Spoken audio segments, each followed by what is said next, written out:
Exercise 20-21, Production Cost Report for First Department. So every color prepares and packages paint products.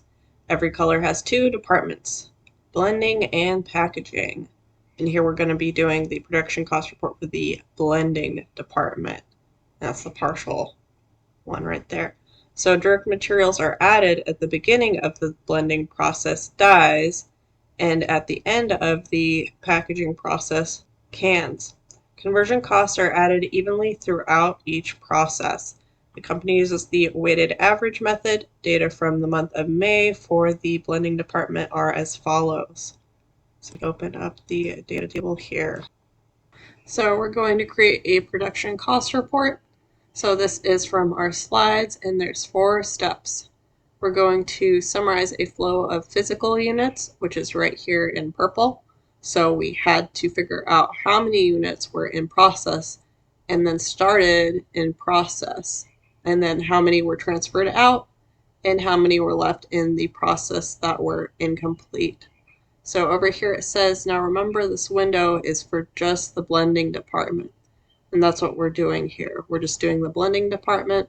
So the beginning work in process in units, there was 0 gallons in process at the beginning of the period. So what I'm going to do here is I've created some T accounts showing you the process. So again, there's 2 processes in this company. There's a blending and a packaging.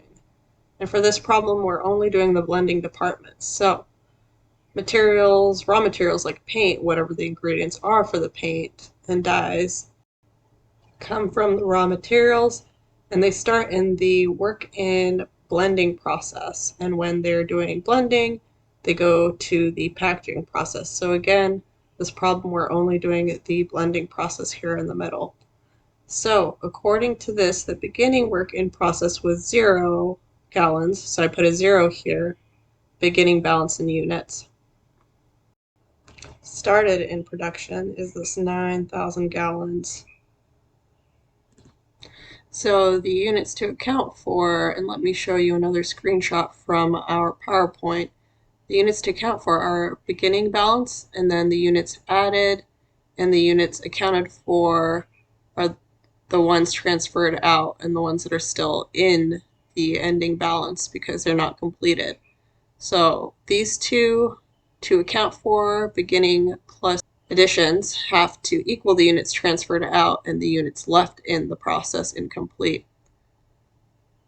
So then our data in this table in this problem says the completed and transferred out to packaging in May is 4,000 gallons that were completed and transferred out. So I've put those here on our T account on the minus side, which means the 9,000 gallons started in production minus the 4,000 gallons completed means there is 5,000 units ending that are incomplete. And it tells you here that we didn't have to do the math for that, so now we're going to go ahead and put our production cost report together. So we're going to start with our beginning work in process. We went over here a second ago, which is 0 gallons. And then next up we have the started in production, and that is given to us here for 9,000 gallons. So this is the physical units, so we'll put in 9,000. And then the total units to account for is 9,000. So let's scroll down. Now we have units accounted for.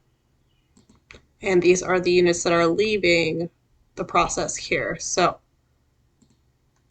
again, that's the units that left and the units that are still in process. So they both have to equal 9,000. So the units again transferred out were the 4,000 gallons here. So we can go ahead and put this. So completed and transferred out for 4,000 gallons.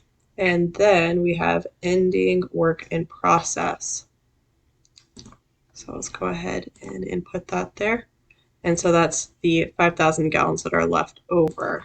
So this is going to equal this 9,000 again. So this is one way to double check your work. The units to account for here for that 9,000 have to equal the total units accounted for, this 9,000. Now let's talk about these units completed and transferred out. We need to find the equivalent units for direct materials. And well, since these were 100% completed and transferred out, that is done at 100% since those materials are used at the beginning of the process. And also since these are 100% complete, that is going to make our conversion costs at 100% as well. So that full 4,000. And now let's do the ending work in process. So here's the key to the ending work in process. It is 30% of the way through the blending process. And for this process, direct materials are added at the beginning of the blending. So remember, we're doing the blending process. So here's a slide that I've modified for this problem.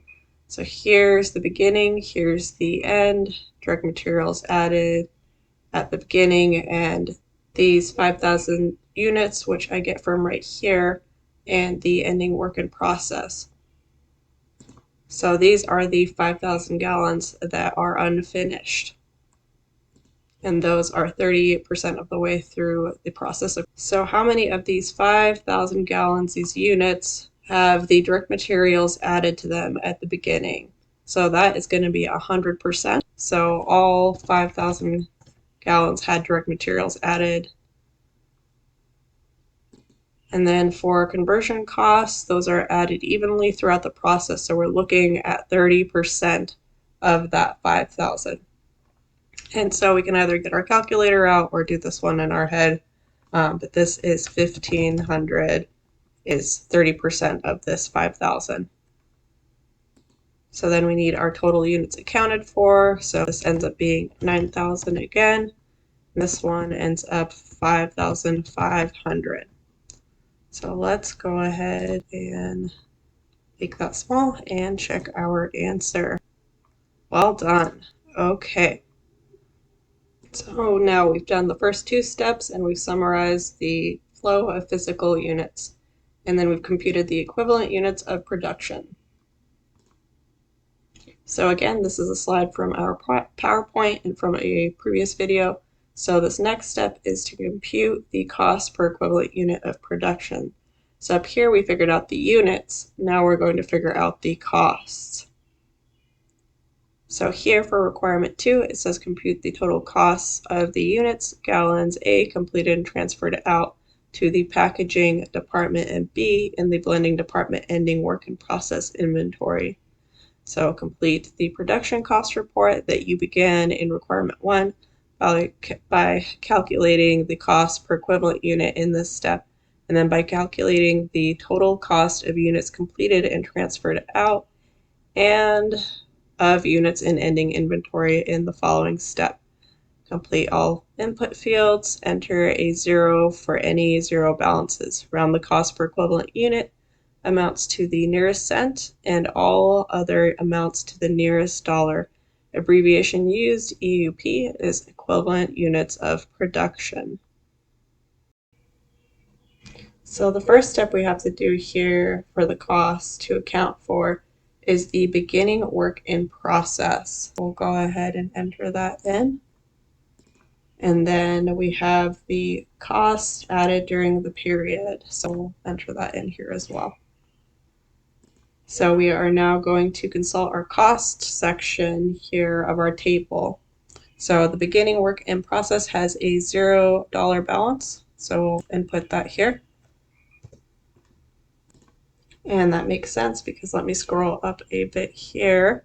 We had 0 physical units here at the beginning, so no gallons in work in process. So the cost would be 0.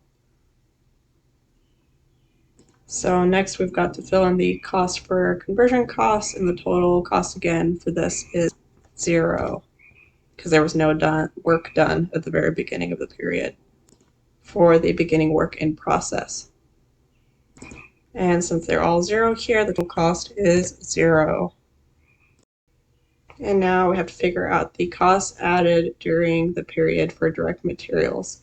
So how much of the costs were added for direct materials. Well, it's given to us right here for the 6750, so 6,750.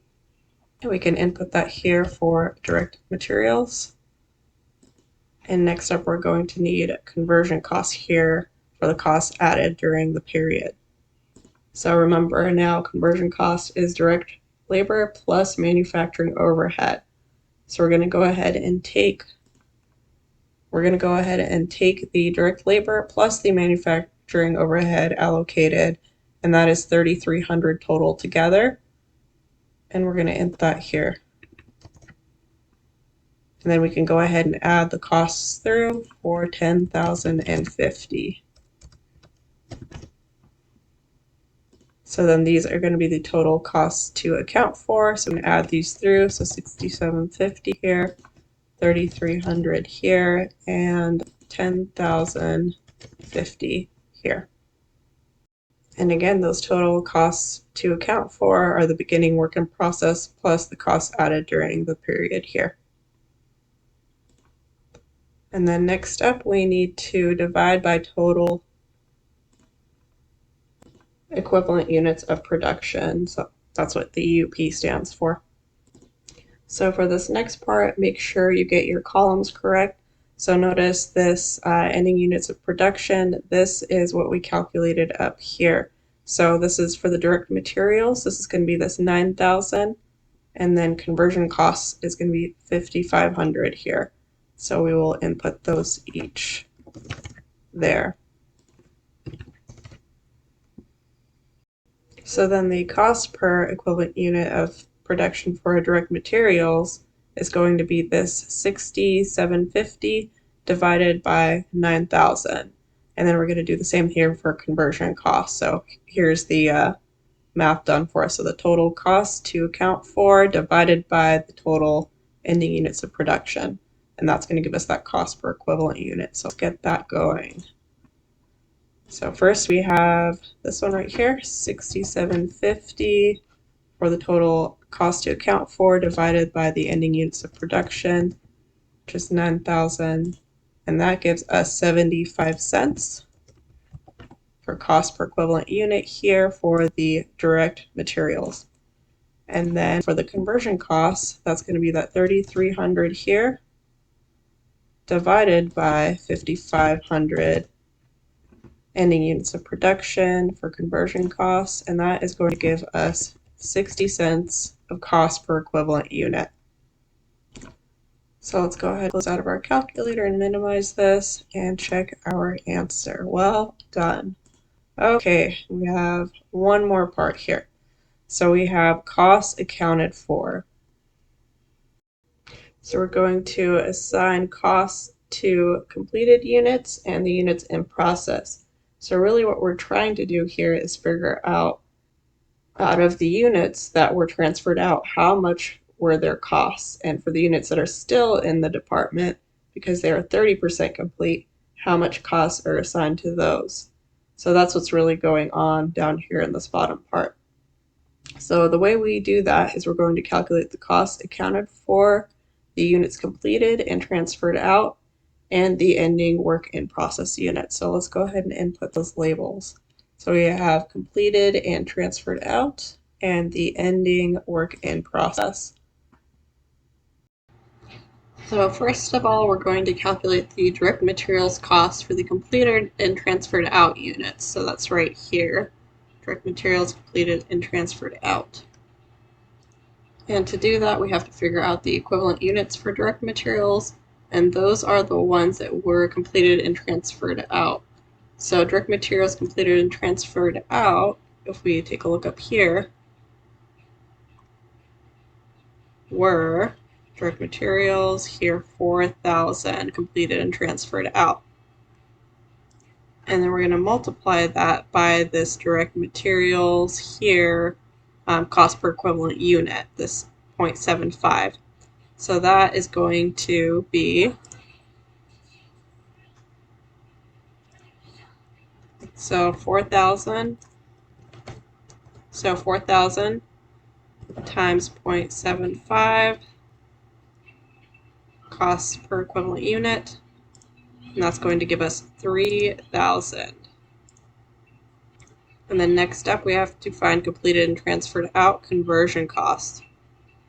So in order to do that, we need to scroll back up here, find conversion costs, and then the completed and transferred out was this 4,000. And we're going to multiply that by this 60 cents for the conversion cost. So we have 4,000 times 0.6. Oh, what do you want? And then that's going to give us 2,400. And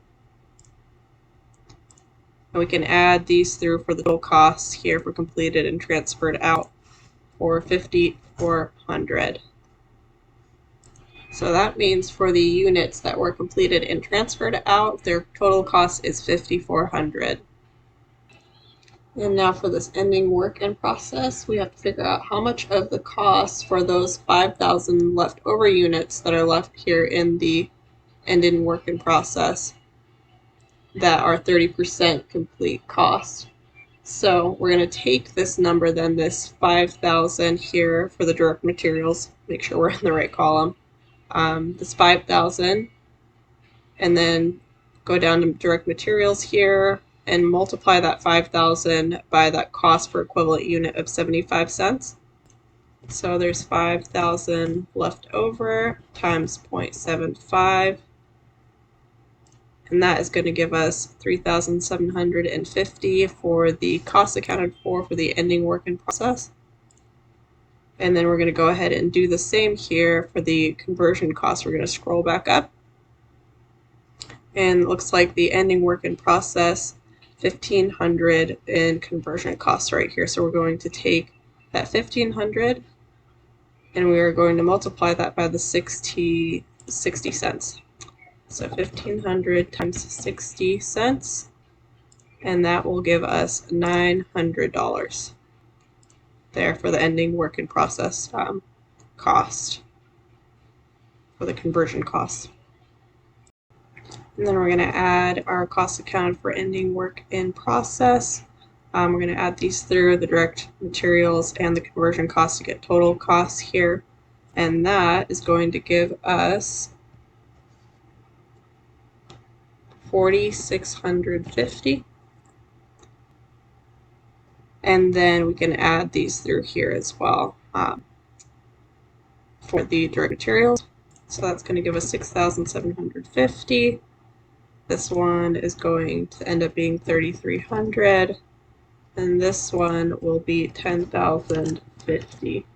And the one way you double check this total costs accounted for number is you can add them this way, or you can also add the cost accounted for this way.